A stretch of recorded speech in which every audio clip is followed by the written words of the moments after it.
Taong 2016, sa lungsod ng Jeddah, rinig ang mahihinang iyak sa loob ng isang shelter para sa mga OFW. Sa isang sulok, hawak ni Gina Loriente, 25 anyos, ang isang lumang cellphone na may basag na screen. Nanginginig pa ang mga kamay niya.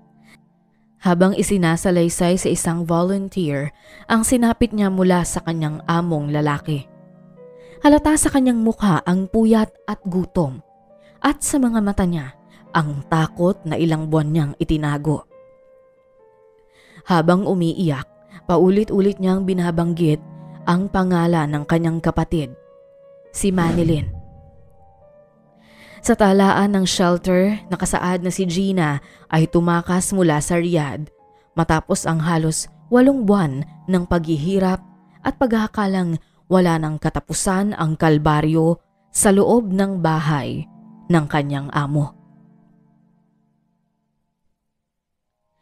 Mula Samar ang magkapatid na sina Gina at Manilyn. Magkasunod na anak at parehong nangarap makatulong sa pamilya. Ang kanilang mga magulang ay magsasaka at ang kinikita sa bukid ay sapat lamang para sa pagkain. Noong 2015, nagdesisyon silang mag-apply sa parehong recruitment agency. Umaasang makapagtatrabaho bilang domestic helper sa gitnang silangan. Pagkatapos ng ilang linggong pagsasanay, nakatanggap silang pareho, ngunit ipinadala sa magkaibang lungsod. Si Gina ay itinalaga sa Riyadh, samantalang si Manilyn ay sa Jeddah. Magaan ang loob nila noon. Magkalayuman, magkasabay pa rin silang lalaban para sa pangarap. Ngunit ang pag-alis ay simula ng dahan-dahang pagguho ng pangarap na iyon. Sa unang buwan pa lamang sa Riyadh, nagsimula ng maramdaman ni Gina ang kakaibang kilos ng kanyang amo. Sa tuwing gabi matapos niyang maglinis ng bahay, maririnig niya ang marahang pagkatok sa pintuan ng kanyang kwarto. Noong unay, inakala niyang may ipapagawa lang, ngunit nang buksan niya ito, tumambad ang mapangahas na amo. Mula ron, nagsimula ang mga gabi ng tahimik na pag-iyak at takot. Alam ito ng kanyang among babae, ngunit tila nagbubulag-bulagan lamang sa ginagawa ng kanyang asawa. Hindi niya kayang magsumbong. Ayon sa mga salaysay niya sa shelter, ilang beses siyang tinakot ng amo na hindi na siya makakauwi ng buhay sa Pilipinas kung siya ay magsusumbong. Kinuha rin ang kanyang cellphone, dahilan upang maputol ang komunikasyon kay Manilyn at sa pamilya. Pinayagan lamang siyang humawak ng cellphone sa tuwing magpapadala ng sahod at nakabantay mismo ang kanyang amo sa tuwing gagawin niya ito.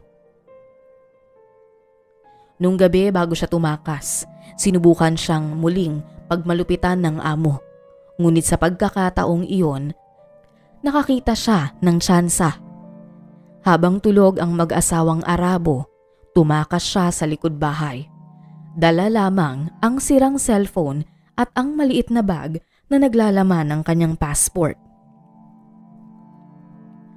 Sa tulong ng isang Indonesian domestic worker na nakilala niya ilang araw bago iyon, nakarating siya sa Polo Owa Shelter sa Jeddah, kung saan siya pansamantalang nanatili. Habang pinapakinggan siya ng volunteer, itinala ng mga social worker ang kanyang salaysay. Sa bandang dulo ng report, isang linya ang naka-highlight. Si Gina ay mayroon ding kapatid na nagtatrabaho sa parehong bansa. Habang si Gina ay nakikipaglaban sa takot sa Riyadh sa kabilang dulo ng Saudi Arabia, isang tahimik na kalbaryo rin ang pinagdaraanan ni Manilyn Llorente, 28 anyos, sa Jeddah. Ang bahay ng kanyang amo ay tila maayos sa paningin ng iba. Isang pamilyang kilala sa komunidad. Madalas magdasal at mag-imbita ng ibang mga panauhin sa kanilang bahay. Ngunit Sa likod ng imaheng ito ay ang isa ring mapang-abusong mag-anak. Noong una, naging mabait sa kanya ang mag-asawang amo. Binibigyan siya ng pagkain, may sariling kwarto at pinapayagan siyang makapagpahinga pagkatapos ng trabaho. Ngunit unti-unting nagbago ang lahat nang umuwi ang binatang anak ng kanyang amo, si Yusef, 26 na taong gulang. Nagsimula ito sa mga titig, sa mga salitang pilit niyang iniiwasan, hanggang sa mga pagkakataong bigla itong susulpot sa likod ng pinto kapag naglilinis siya. Tuwing gabi, naririnig niya ang mahinang yabag sa pasilyo. Ang pinto ng kanyang kwarto na marahang binubuksan at ang pangahas na lalaki ay tatabi sa kanya at pipilitin siya sa isang bagay na hindi niya gustong gawin. Nagtangka siyang magsumbong sa among babae.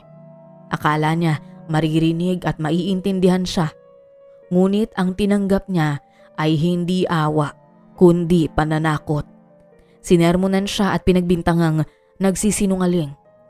Sinabihan siyang kung magpapatuloy sa kasinungalingan, ipapakulong siya nito.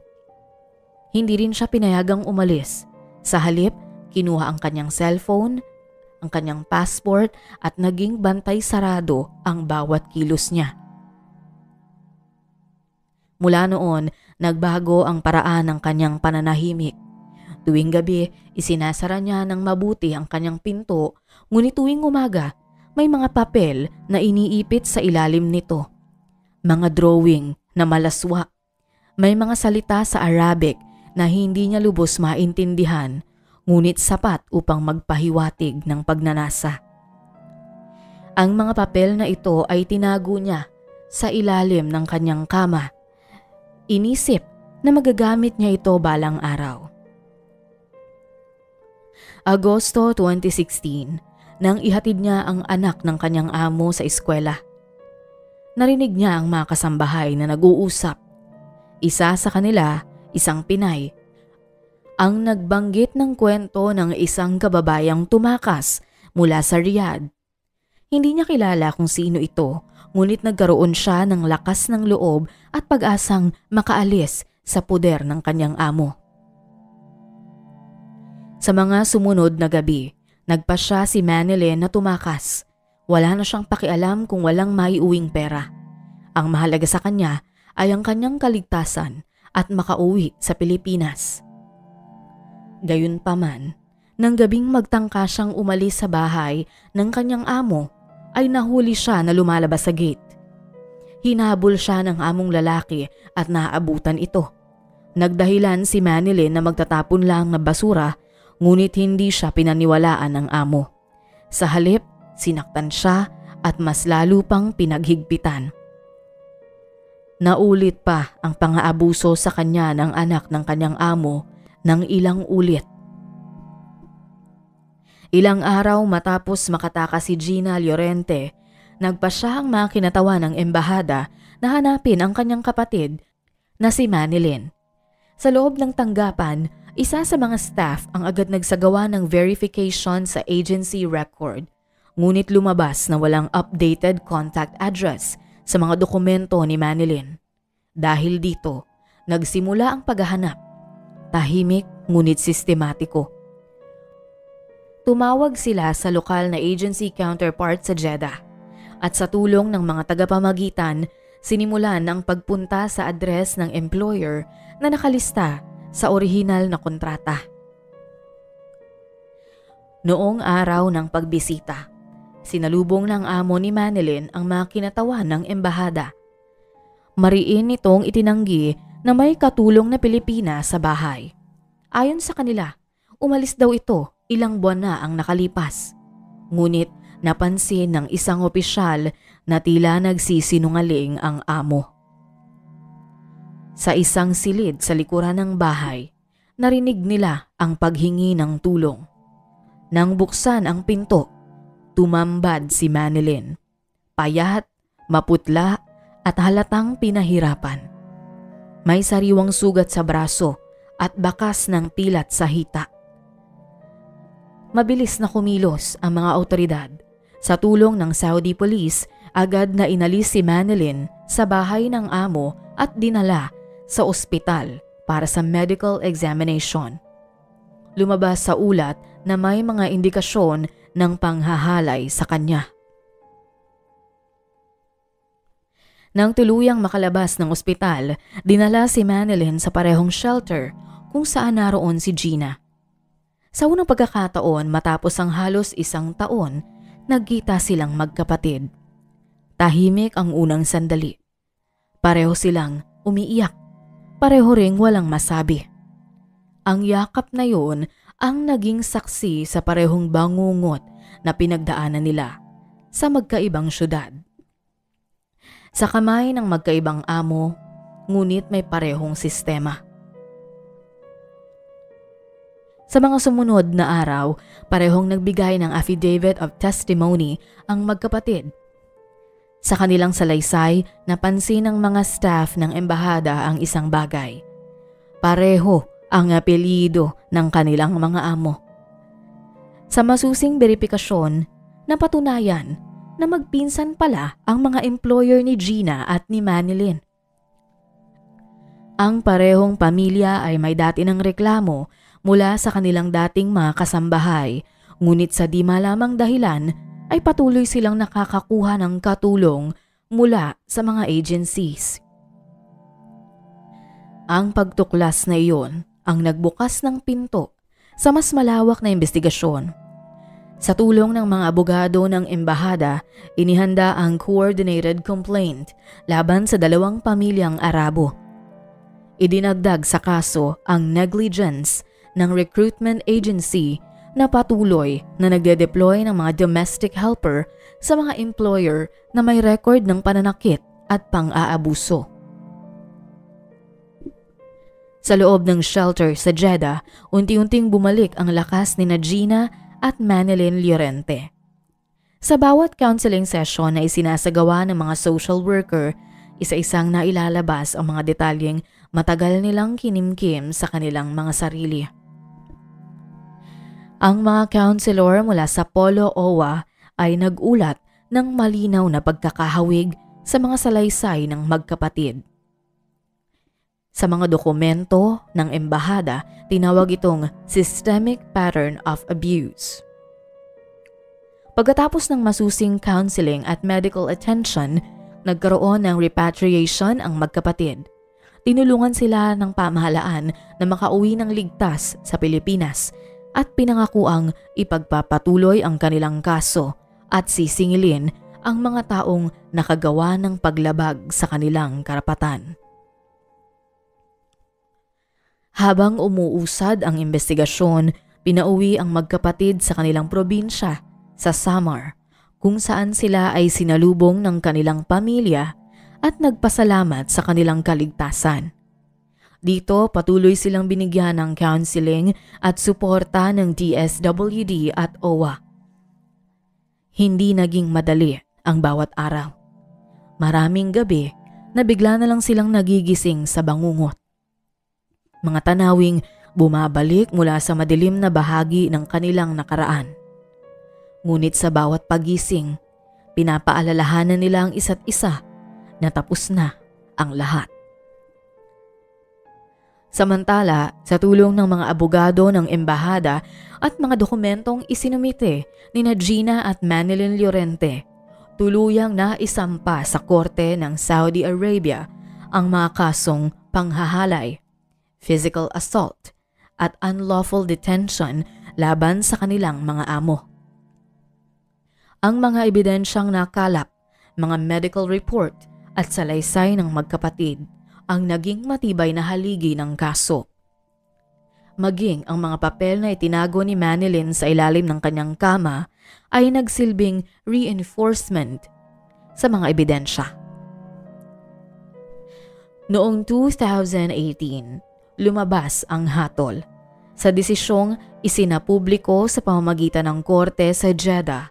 Hinatulan ng life imprisonment ang mga among lalaki ni Gina at anak ng amo ni Manilyn. Samantala, binigyan ng hindi bababa sa 10 taon ang mga magulang at asawa na nakakaalam sa mga pangyayaring naganap, ngunit walang ginawa para iligtas ang mga kasambahay. Ang parehong pamilya ay tuluyan ding pinagbawalan sa pagkuha ng mga foreign domestic helper. Sa Pilipinas, sinampahan ng kaso ang recruitment agency na nagpadala sa magkapatid. Lumabas sa investigasyon ng POEA na may ilang beses ng reklamo laban sa parehong agency dahil sa pagbibigay ng mga kasambahay sa mga amo nang hindi tinitingnang maigi ang kanilang background. Bukod dito ay napakataas din ng hinihinging placement fee at iba pang bayarin mula sa mga aplikante matapos silang makakuha ng amo. Dahil dito, ipinataw ang cancellation of license, ipinasara ang opisina at kinasuhan ang may-ari. Ang mga dokumento ng agency ay ginamit din bilang ebidensya sa pagbuo ng blacklist ng mga employer at agency na may record ng pang-aabuso. Lumipas ang ilang taon at tuluyang nakabangon mula sa masamang bangungot ang magkapatid. Sa tulong ng financial assistance na ibinigay ng gobyerno sa kanilang pamilya, ay nakapagsimula sila ng negosyo at hindi na nila kailangan pang muling umalis at magtrabaho sa malayo ng walang kasiguruhan. Naging mas matibay ang kanilang samahan. Hindi man madaling mabura ang mga alaala ng nakaraan, ngunit nagsilbi itong leksyon para sa kanila upang mas maging matapang at matalino, upang hindi na sila muling mabiktima ng mga taong may masamang intensyon. Dito na nagtatapos ang ating kaso ngayong araw, ka-TBSA. Maraming salamat sa patuloy na pagsubaybay at pagsuporta.